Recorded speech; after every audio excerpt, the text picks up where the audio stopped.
네, 반갑습니다. 투자의 맥을 정확히 짚어드리는 맥정코치입니다. 자, 대우건설 보면 제가 어제 영상에서는 이 기준선에 대한 이야기를 엄청나게 강조를 했죠. 그리고 오늘도 보시면은 이 기준선을 정확히 또 지키고 나서 그리고 나서 오늘도 급등을 해주는 겁니다. 우리 장중에 11%까지도 급등을 해줬는데, 그래서 제 분석을 보고 대응을 하신 분들은 일단 한숨은 다 돌리셨을 겁니다. 자, 그런데 오늘 분위기가 좀 묘하긴 하죠. 자, 대우건설 초반에는 아주 좋은 분위기로 시작이 됐지만, 자, 지금 장중에는 매도 물량이 아주 무섭게 쏟아지면서 지금 아마 모니터를 보고 계신 주주님들 가슴이 정말 두근두근 하실 겁니다. 드디어 이 고점에 대한 신호가 나온 건가, 아니면 지금이라도 좀 팔고 도망을 가야 하는 건지 고민 많으실 거라 생각합니다. 자, 여러분, 주식은 등산과도 같은 겁니다. 정상을 앞에 두고 있을 땐 정말 숨이 턱끝까지 차오르면서 잠시 쉬어가야 하거든요. 지금 이 대우건설이 딱 그런 구간이 될 가능성이 있다는 거죠. 일단 차트를 보면은 3월달 같은 경우에도 급격하게 상승을 만들면서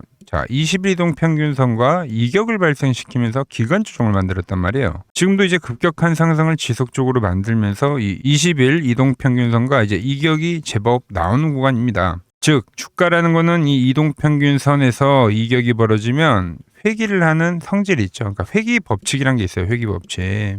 지금도 저점에서 오를 대로 올라서 이격이 벌어졌다. 충분히 이 회귀 법칙이 나올 수도 있다는 거죠. 그래서 오늘 영상에서는 우리가 현재 구간에 도대체 어떻게 대응을 해야 되는지, 정말 중요한 이 포인트가 무엇인지 자세하게 말씀드리도록 하겠습니다. 본격적인 설명에 앞서서 오늘 영상의 시청료는 아래에 좋아요 한 번씩 부탁드리고요. 그리고 현재 이 종목 보유하고 계신 분들은 댓글창에 보유라고 댓글 한 번씩 남겨주세요. 얼마나 많은 분들이 이 종목에 집중하고 계신지 제가 또 확인을 해야 저도 그만큼 더 정성과 시간을 쏟아서 앞으로 더 디테일한 대응 시나리오 짜드릴 수 있는 거니까 지금 바로 좋아요 댓글 한 번씩 달아주시면 정말 감사하겠습니다. 자, 빠르게 설명 이어가서, 자, 일단 대우건설은 아주 이 바닥 라인대에서부터죠. 이 15,000원대에서부터 여러분들에게 전부 다 문자를 보내드리고, 뭐 이 종목은 앞으로 또 추가 급등을 할 거니까 무조건 우리가 매수의 마인드를 봐야 한다고 강조를 해드렸던 거 다들 기억하시죠? 그래서 지금까지 저는 여러분들께 오로지 좀 이 매수에 대한 이야기만 했어요. 이렇게 터치를 할 때마다 기준선에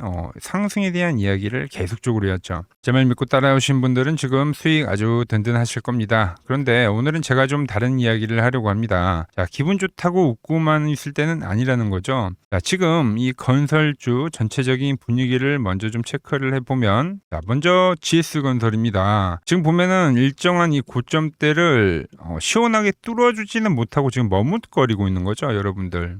자, 상승이 나오고 우상향 조정의 형태로도 해석을 할 수 있고, 그리고 일단 일정한 고점대에서 맞물리기 때문에 쌍고점에 대한 우려가 나올 수도 있는 그런 자리예요. 지금도 보면은 밑으로는 아주 지지만 해주고 있고 위는 막혀 있다. 이렇게 우리가 해석을 할 수 있겠죠. DLENC 같은 경우도 또 같습니다. 일단 단기적 고점 라인에서는 지속적으로 꼬리를 다는 형태의 봉들이 나오는데, 지금 이 주가와 이동평균선의 위치를 보면 얘는 일단 살짝 깨지는 구간들도 생기면서 아주 아슬아슬하게 이렇게, 이 기준선이거든요. 얘는 이 기준선이 딱 걸쳐 있는 모습이라는 거죠. 그러니까 이거 잘못하면은 툭 하고 힘없이 떨어질 수도 있는 그림이라는 겁니다. 자, 그럼 우리의 대우건설을 보면, 대우건설은 어떠냐? 확실히 대장은 대장입니다. 오늘도 장 초반에 보면 원자력주들이 엄청나게 치고 가니까 그 원자력 모멘텀까지 받으면서 지금 위로 시원하게 고점을 갱신하는 슈팅이 나와줬고, 다른 애들이 흔들리는 와중에서도 정말 잘 버텨주고 있어요. 그런데 여러분, 제가 늘 뭐라고 말씀드리죠? 대우건설은 우리가 이 3파동의 3고점,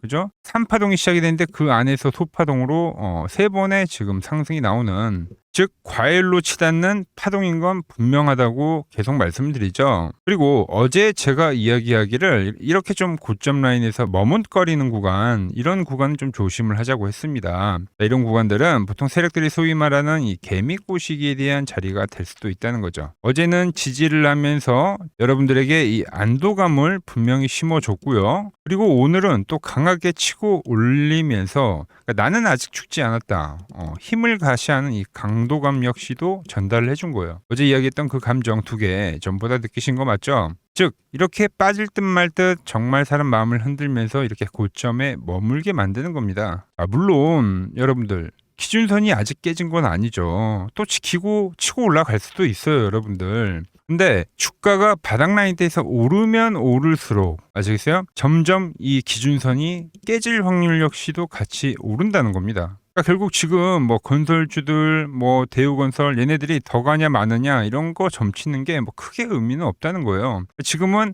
어떻게 하면 내 수익을 지금 아주 단기간에 좋은 수익이 나오고 있는데 이 수익을 안전하게 챙겨서 나오느냐 그 영역으로 들어서고 있다는 거죠. 대우건설은 물론 대장주로서 정말 잘 버텨주곤 있지만 절대 안심을 해선 안 된다는 겁니다. 이 3파동에 또 3파동 여기서 나온 이 과열 신호 이거 절대 무시하면 안 된다는 거죠. 자, 지금 단순히 이 지지선이 안 깨졌다고 해서 우리가 녹놓고 있을 게 아니라 언제든 빠져나올 그 준비를 하는 관리와 대응이 어느 때보다 중요하다는 거죠. 이 15,000원 라인에서 올라올 때는 제가 계속 지지선을 보라고 했지만 지금 주가 위치는 아예 다르다. 아시겠죠? 이미 지지를 받고 또 올라올 만큼 올라온 자리라는 겁니다. 우리가 여기서 이 주식의 법칙 절대 잊으시면 안 됩니다. 그러니까 오르면 오를수록 그 지지선을 여러 번 두드리면 두드릴수록 그 자리가 튼튼해지는 게 아니라 오히려 깨질 확률이 높아지는 겁니다. 주가라는 건 계속적으로 오르기만 하지 않아요. 오르더라도 반드시 조정을 주고 가는 게 이치이다. 아시겠죠? 그래서 지금 정말 우리가 수익 좋게 만들고 있는데 고점 구간이긴 합니다. 즉 우리가 주도권을 쥐고 대응은 할 수 있는 구간이다라는 거예요. 자, 제가 보는 맥점 분봉을 다시 보면 자, 지금 마지노선에 다시 한번 또 맞물려 있는 겁니다. 제가 어제도 분명히 말씀드렸죠. 우리가 이제 먹을 만치 먹었기 때문에 그죠?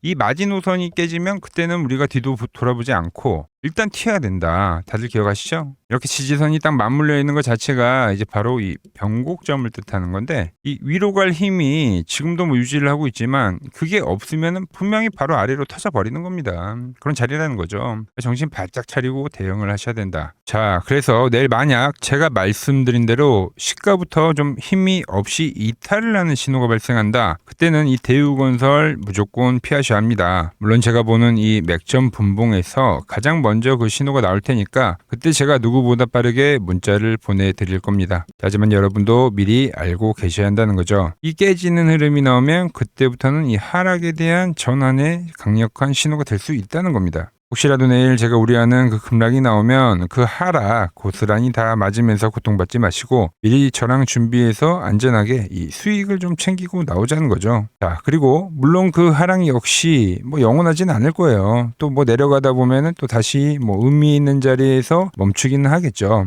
제가 그 바닥을 확인하고 다시 한번 이 맥점을 짚어 드릴 겁니다. 제가 대우건설 예전에도 이 구간에서 매도에 대한 이야기를 했고 또 거기서 이 저가를 정확하게 짚어 드렸던 거 다들 기억하시죠? 근데 이번 하락은 좀 생각보다 깊을 순 있다. 그러니까 이 전체적인 상승에 대한 조정이 나올 거거든요. 그 점을 미리 인지하고 다음을 준비해야 한다는 거죠. 일단 보유하신 분들 제가 이 수익 실현 문자 보내드리면 일단 바로 움직이시고요. 그 무서운 하락 피하고 나서 제가 보는 이 진짜 좋은 가격이 오면 그때 다시 매집을 들어갈 거라는 거죠. 지금까지 상승을 우리가 잘 먹고 또 이 조정을 싹 피했던 것처럼 그러니까 이번에도 조정은 남들보다 좀 한 발 앞서서 피하고 그 다음 상승 파동을 노려보자는 거예요. 문자 받아보실 분들은 이 화면 아래 번호 보이시죠?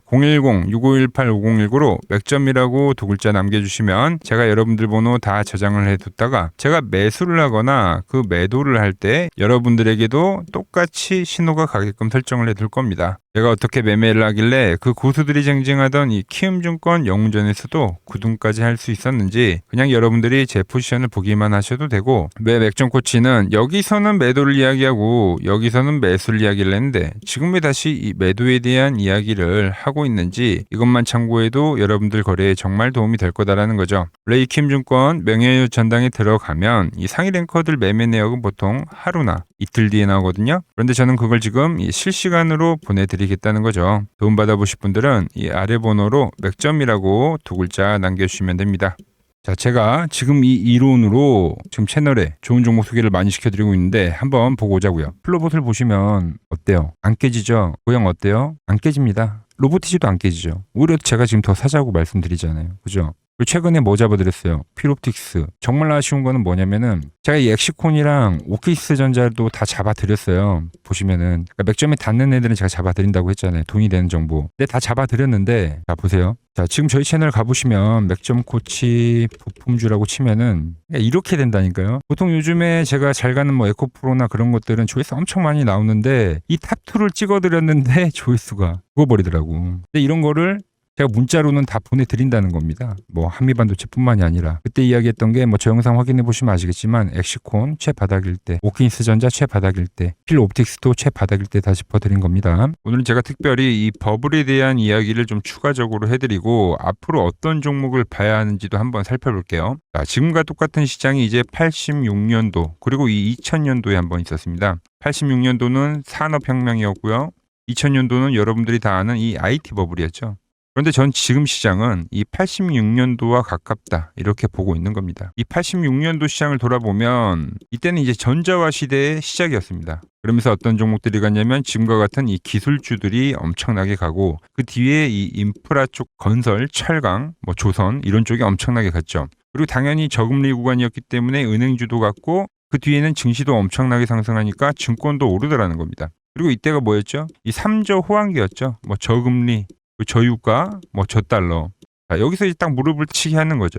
뭐 트럼프 때문에 저유가와 저달러, 거기에 이 저금리까지. 그리고 잘 보세요. 지금 이 26년도 시장은 뭐냐면 86년도에는 전자화 시대였다고 하면 지금 이 대 AI 시대죠. 주제는 바뀌었지만 그 흐름은 같다는 겁니다. 그러면서 지금 이 기술주들 가고 있고 그래서 제가 올해는 뭐 인프라 쪽을 계속 이야기를 하는 거고 은행 같은 경우는 지금 계속 점진적으로 계속 상승을 하고 있잖아요. 조용히. 그런데 이 86년도 시장이 상승세가 이 5년을 갔습니다. 5년을. 그런데 우리나라 지수 지금 어때요? 이제 고작 1년 좀 넘게 상승을 해주고 있는 거죠. 물론 이 안에 이 조정에 대한 시간도 분명히 있었습니다. 뭐 몇 개월씩 나오긴 했죠. 뭐 지루한 엄청난 횡보를 하던가. 하지만 엄청나게 장기간 동안 대세 상승을 보여주더라는 거죠. 자, 그리고 지금 우리나라에서 진행하는 게 이 밸류업 프로그램이죠. 최근 이제 일본이 이 밸류업 프로그램을 하고 나서 지수가 이 5배가 뻥튀기가 됐습니다. 우리나라는 이제 뭐 2000포인트에서 이제 4000포인트 좀 넘어가는 거기 때문에 뭐 2배 정도 상승을 한 거죠. 그런데 지금 이 정부가 이 밸류업 프로그램을 하면서 목표하는 게 뭐냐? 바로 이 6월 달에 있는 이 MSCI 이 선진국 지수 편입을 하기 위해서죠. 그래서 최근 나온 뉴스가 24시간 거래가 된다. 뭐 외환시장도 개방을 하고 그리고 상법 개정안 같은 경우도 지금 1단계, 2단계, 뭐 3단계 단계별로 계속 진행을 하고 있고 이 모든 게 왜? 바로 이 선진국 지수에 편입을 하기 위해서입니다. 이게 이제 6월 달에 발표가 있으니까 거기에 맞게 정부가 움직임을 보이고 있다는 겁니다. 자, 그럼 편입이 되면 무슨 효과가 되냐? 이제 모든 이 업종들이 재평가를 받게 되는 거예요. 자, 그러면서 이 패시브 자금이란 게 들어옵니다.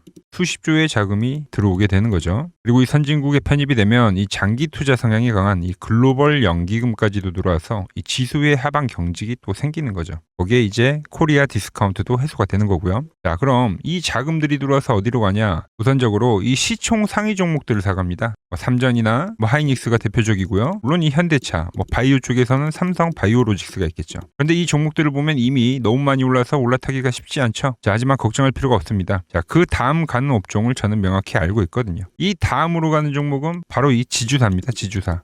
배당을 늘리거나 이 자사주 소각을 하는 기업들인 거죠. 자, 그러니까 어제 오늘 뭐가 가요? 바로 이 지주사가 가는 겁니다. 지주사가. 보시면 하나 같은 경우도 이 파란 밴드에서 지지를 받고 엄청나게 지금 폭등세를 보여주고 있고 뭐 효성 같은 지주사들도 다 이 파란 밴드에서 이 쌍바닥까지 만들면서 지금 급등을 보여주고 있죠. SK도 마찬가지죠. SK는 고점 돌파를 하는 건데 더 상승을 해줘야 되는 차트죠. 자, 이 지주사가 가고 그 다음 뭐가 가냐? 제가 보는 이 업종이 갈 건데 자, 지금 차트를 보시면 이 종목도 마찬가지죠. 지금 강한 상승 뒤에 계속 기간 조정을 충분히 받은 겁니다. 그러면서 이 파란 밴드에서 정확하게 지금 지지를 받더라. 이런 차트들로 다음 상승 파동으로 가는 종목들 정말 많이 봤죠. 뭐 하나오션뿐만이 아니라 뭐 LS 일렉트릭도 그렇고 다 이 패턴으로 해서 고점 돌파를 한 종목입니다. 자, 그리고 지난번에 이 히든 종목은 뭐였냐? 이 전력주였습니다. 지금도 이 20% 수익은 진행이 되고 있는 거죠. 그런데 이번에 히든 종목 절대 놓치면 안 되겠죠? 자, 히든 종목 받는 방법도 아주 간단합니다. 아래에 번호 보이시죠? 010-6518-5019 여기로 숫자 2라고 문자 보내주시면 지금 맥점 밴드에 정확히 지지하고 있는 이 히든 종목 제가 공유해드리도록 하겠습니다. 자, 돈 드는 거 아니죠? 꼭 받으셔서 이번 수익 꼭 가져가시기 바랍니다. 최근 부쩍이나 이 맥점 차트가 뭐냐고 물어보시는 분들이 많습니다. 자, 원리는 심플합니다. 자, 세력들은 은밀하게 이렇게 물량을 모아가는 매집 구간이 반드시 있습니다. 제 차트는 그 눈에 보이지 않는 매집 구간을 누구나 눈에 볼 수 있게 이렇게 직관적으로 색깔로 표시를 해놓은 거죠. 자, 그런데 아무리 차트가 좋아도 이 실전에서 통하지 않는다면 아무 소용이 없겠죠. 그래서 제가 이 맥점 차트를 들고 이 실전 투자 대회를 나갔습니다. 자, 국내에서는 가장 큰 대회죠. 그것도 상위권 수익을 꾸준히 낸 사람만 참여 가능한 이 키움증권 영웅전에 나갔습니다. 자, 1년에 한 번 열리고요. 제가 만든 차트로 전체 9등을 했습니다. 자, 맥점코치라고 이렇게 이름이 적혀 있고, 그리고 직인도 찍혀 있고, 자, 2023 키움 영웅 결정전 전체 9등. 자, 손뭉치. 네, 손뭉치는 제가 키우는 강아지 이름입니다. 소미뭉치. 참 귀엽죠? 자, 혹시나 이래도 의심을 하시는 분들 계실까봐 그래서 제가 지금 바로 이 키움증권 사이트에 들어가서 명예의 전당에 들어가 보겠습니다. 자, 보시면 2023년도 1천대회. 보이시죠? 조작할 수 없는 이 실제 키움증권 서버 화면이고, 이 쟁쟁한 이 고수들 사이에서 당당하게 이 맥점 차트로 구의를 했다. 그러니까 쉽게 말해서 이 맥점 차트는 이 실전 투자에서 이미 검증을 마친 차트란 뜻입니다. 그 검증을 마친 차트로 제가 지금 이 종목과 이 지수에 대입을 해서 지금 설명을 해드리고 있는 거죠. 자, 그리고 지금 시장 이제 상당히 어려워하시고 고민들이 많으실 것 같길래 제가 시장 이야기를 좀 해드리면, 이 지금 코스피의 시장 현재가 하락 추세냐? 아니죠. 그러니까 여기서 한 차례 음봉이 길게 떨어진다 하더라도 이거는 이 주추세, 이 상승 추세에 대한 이탈이 되는 게 아닙니다. 그러니까 큰 그림에서는 변함이 없어요. 그러니까 무슨 말이냐면은 여러분들한테 이 86년도 시장 많이 이야기해드렸죠. 이 3조 호황기 시장을 말씀드리면서, 그리고 이 2000년도 초반에 발생했었던 이 상승 국면들. 그러니까 지금 이 상승이 이 1번의 시장과 이 2번의 시장이 지금 이 짬뽕으로 나오는 시장이에요. 짬뽕. 그러니까 믹스의 시장. 그러니까 일단 대세 상승이 맞긴 해요. 대세 상승. 그래서 이 상승 주기를 보면은 어떻습니까? 5년 지금 연봉입니다. 대세 상승이 나오면 이 5년간 상승세가 발생하죠. 그러니까 정말 안 나온다 하더라도 3년 발생해요. 3년. 이때 정도. 자, 그런데 이제 지금 시장 1년 반 오른 겁니다. 그리고 이 1번의 상승 때와 2번의 상승 때와는 비교가 안 될 정도로 제일 강한 상승이에요, 지금. 자, 그리고 이렇게 이제 봤을 때 이 파동에 대한 시작점을 뭐 여기로 2025년도로 잡을 수가 있겠죠. 자, 그러면 보통 이러한 강세 파동은, 제일 강했던 파동은 이 상승 파동에 대한 이 30%에 대한 눌림목을 받아요. 30%. 그 지금 4,994포인트, 즉 이 5,000포인트가 지지점이 된다는 거죠. 그러니까 일봉상으로도, 그러니까 여기서 이제 정말 많이 깨진다 하더라도 어디냐면은 여기입니다. 여기. 정말 많이 깨진다 하더라도 이때 지켜줬던 이 가격대들. 그러니까 이 5,000포인트를 유지를 하면서 뭐 전환을 할 수도 있지만, 그러니까 살짝 깨고 뭐 신용이나 미수 물량들을 털기 위해서 뭐 살짝 깨고 반등이 나온다 하더라도 정말 이 자리는 상당히 의미가 있는 자리다. 수급으로 지켰던 가격대니까. 그러니까 지금 이 라인대를 매도로 보는 게 아니라 이 자리는 철저하게 우리가 이 분할 매수로 생각을 해야 되지, 그러니까 매도에 대한 자리로 보면 안 된다는 겁니다. 그러니까 지금 자리에서는 어디서 매수를 해갈지만 판단하면 된다는 거죠. 자, 그러면서 제가 여러분들에게 이야기했던 게 A, B, C 파동으로 진행이 된다라고 표현을 해드렸잖아요. 그죠? 근데 이 C 파동은 저점을 깨는 이 공포를 주는 파동이 될 수도 있고, 아니면 말 그대로 여기서 시간만 죽이고 이렇게 전환이 나올 수도 있는 거예요. 공포를 주는 파동이 나와도 말 그대로 그냥 여기서 전환을 해버리면, 왜 오늘도 60일선에 어쨌든 종가상 안착을 했으니까, 그러니까 여기서 그냥 전환을 하면은 정말 편한 거고, 공포에 대한 파동이 한 번 더 나오더라도 거기는 오히려 이제 극매수에 대한 자리가 되는 거죠. 극매수, 매수의 극점이요. 그러니까 이거를 좀 판단하기 어렵다고 하면은 그냥 이 구간을 철저하게 분할 매수로 여기면 된다. 그러면 이 현재에 대한 이 조정세가 극복이 가능하다는 겁니다. 그러면 언제 그랬냐는 듯이 조정 국면이 마무리가 되고 다시 시장은 본래 자리로 회귀를 한다는 겁니다. 특히 지금 구간의 특징이 뭐냐면 대부분의 종목들이 고점을 낮추면서 저점을 지키는 하나의 수렴의 형태로 빠지고 있어요. 수렴. 왜죠? 전쟁이라는 악재로, 그러니까 의도적으로 주가를 눌리는 거죠. 그러니까 의도적 눌림. 이게 이제 해소가 되는 국면에서에 대한 돌파, 시세 폭발, 그러니까 상승. 저는 그래서 이 패턴을 봤을 때 그러니까 이번 전쟁이 그렇게 길게 가지는 않는다는 거죠. 오히려 이때와 같은 공포가 만들어진다면 매수에 대한 마인드를 유지를 해야 된다. 제가 지금 이 시장을 한 사이클로 봤을 때는 지금 우리가 이렇게 3차 상승, 그러니까 3고점이 발생이 되면 한 사이클이 끝난다고 표현을 하잖아요. 지금 한 요 국면 정도 왔다는 거죠. 지금은 많이 오른 자리에서에 대한 조정이기 때문에, 그러니까 변동성은 크지만 한 이 정도 국면에 와 있다. 이 다음 파동이 존재한다라는 이야기를 해드린 겁니다. 한파동이 더 나아져야 돼요, 지금은. 그럴 때 이제 다시 뭐 반도체, 뭐 로봇, 뭐 2차 전지, 특히 최근에 강했던 이런 에너지나 바이오도 빼놓을 수가 없겠죠. 이런 기존 주도 섹터들, 그러니까 시총 상위 섹터들이 다시 이 순환매를 만들면서 시장을 이끌 거라고 지금 보고 있는 겁니다. 지금 시장이 이제 갈피를 잡기 힘들고 이 대응이 어렵다 하시는 분들 많으실 겁니다. 저 맥정코치와 함께 하신다면은 지금 이러한 이 큰 그림 안에서 이미 짜인 이 시나리오대로 움직일 수가 있다는 겁니다. 지금 같은 시기에 혼자 너무 고민하지 마시고 저와 함께 이 시장을 좀 잘 극복해 나가시길 바랍니다. 저와 끝까지 함께 가보실 분들은 이 아래 번호로 이렇게 맥점이라고 문자 한 통 남겨주시면 됩니다.